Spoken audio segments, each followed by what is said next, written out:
Among the many executive orders signed by U.S. President Donald Trump, several have to do with the U.S.-Mexico border.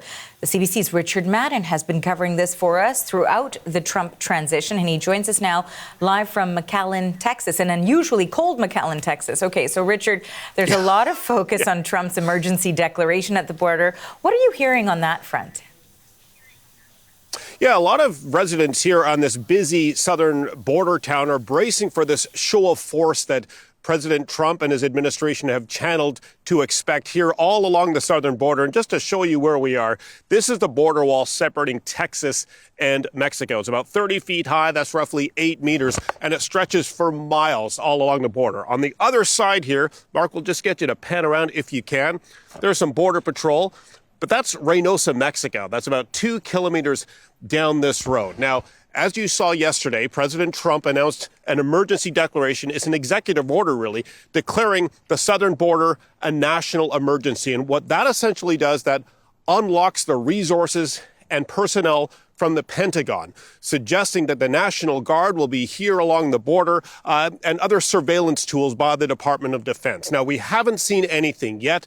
The emergency declaration said that this would be activated at 6 a.m. this morning, but as you can see, it appears to be business as usual. But with this executive order comes concerns from this tight-knit community where people go back and forth between the southern border and, of course, the northern border here into Texas. There's concerns about these mass deportations, removing undocumented immigrants. Many of them work in farmers' fields, in processing plants, and in construction. There's concerns that that could have a dramatic impact on the economy.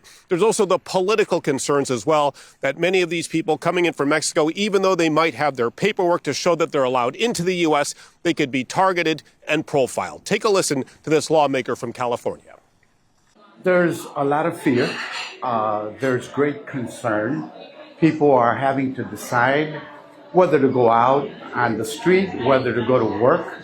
Tomorrow they've got to face up to whether they should take their children to school, and just genuine concerns that President Trump wants to carry through on his promise to engage in the largest mass removal of immigrants from this country.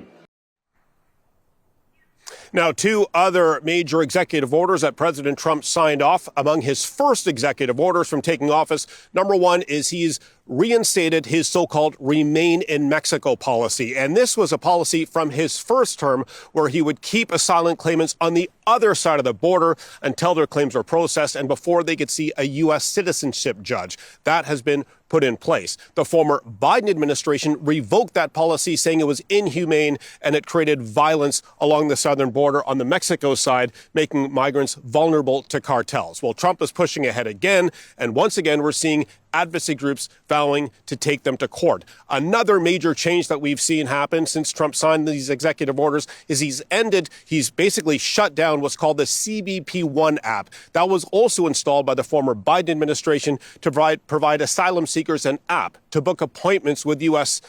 citizenship officials.